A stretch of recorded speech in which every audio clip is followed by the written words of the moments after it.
নমস্কার, দেখছেন news time. আপনাদের সঙ্গে রয়েছে আমি দৃষ্টি। বাংলা ভাষাকে বাংলাদেশি ভাষা বলে উল্লেখ দিল্লি পুলিশের চিঠিতে প্রতিবাদের সরব তৃণমূলের সেকেন্ড ইন কমান্ড অভিষেক বন্দ্যোপাধ্যায়ের। বাংলা ভাষাকে বাংলাদেশি ভাষা বলে উল্লেখ করা হয়েছে দিল্লি পুলিশের চিঠিতে উল্লেখ।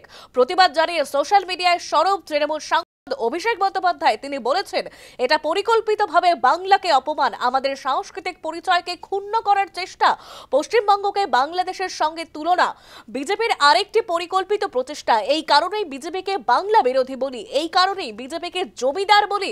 সোশ্যাল মিডিয়া পোস্ট অভিষেক বন্দ্যোপাধ্যায়ের। বাংলা ভাষাকে বাংলাদেশি ভাষা বলে উল্লেখ দিল্লি পুলিশের চিঠিতে প্রতিবাদে সোশ্যাল মিডিয়ায় সরব অভিষেক বন্দ্যোপাধ্যায়। এ নিয়ে তৃণমূল মুখপাত্র কুণাল ঘোষ কি জানিয়েছেন শোনাবো। এত বড় সাহস, লিখছে বাংলাদেশি ভাষা, বাংলা ভাষাকে লিখছে বাংলাদেশি ভাষা। আমাদের পরিষ্কার বক্তব্য, যে ইনভেস্টিগেটিং অফিসার এটা পাঠিয়েছে তাকে সাসপেন্ড করতে হবে।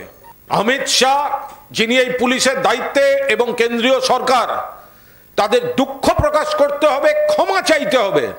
পাহারা দেওয়ার বদলে ভারতীয় বাঙালি যারা আছে তাদের উপর নির্যাতন চলছে, এবং সমস্ত সীমা লঙ্ঘন করে বাংলা ভাষাকে বাংলাদেশি ভাষা বলা হয়েছে। সংবিধান বিরোধী, বাংলার অপমান, বাঙালির অপমান।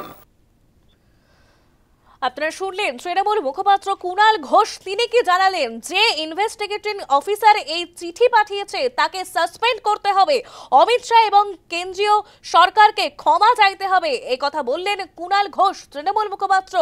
বাংলা ভাষাকে বাংলাদেশি ভাষা বলে উল্লেখ দিল্লি পুলিশের চিঠিতে উল্লেখ করা হয়েছে। প্রতিবাদ জানিয়ে সোশ্যাল মিডিয়ায় সরব অভিষেক বন্দ্যোপাধ্যায়। এটা পরিকল্পিতভাবে বাংলাকে অপমান, আমাদের সাংস্কৃতিক পরিচয়কে ক্ষুণ্ণ করার চেষ্টা, পশ্চিমবঙ্গকে বাংলাদেশের সঙ্গে তুলনা বিজেপির আরেকটি পরিকল্পিত প্রচেষ্টা। এই কারণেই বিজেপিকে বাংলা বিরোধী বলি, এই কারণেই বিজেপিকে জমিদার বলি। সোশ্যাল মিডিয়া পোস্ট অভিষেক বন্দ্যোপাধ্যায়ের।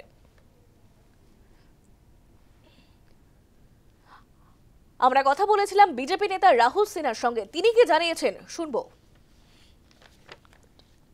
পশ্চিম বাংলার ভাষাও বাংলা, বাংলাদেশের ভাষাও বাংলা।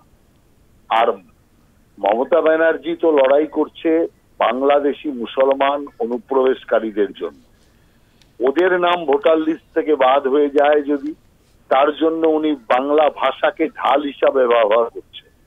অতএব স্বাভাবিকভাবেই যদি বাংলাদেশি মুসলমান অনুপ্রবেশকারীদের ভাষাকে বাংলা ভাষা বলে এখানে চিৎকার করতে থাকে, অতএব স্বাভাবিকভাবে অন্য রাজ্যের লোকের মধ্যে ভুল হওয়াটা তো স্বাভাবিক। অতএব সেই কারণে আমি মনে করি পশ্চিম বাংলার ভাষা নিয়ে যদি লড়াই করতেন তাহলে বুঝতে পারত। কিন্তু বাংলাদেশি মুসলমান অনুপ্রবেশকারীদের জন্য যে লড়াই, সেই লড়াইয়েই কনফিউশন সৃষ্টি করেছে তৃণমূল কংগ্রেস। এর জন্য যদি বরখাস্ত কাউকে করতে হয়, তৃণমূল কংগ্রেসকেই করা দরকার।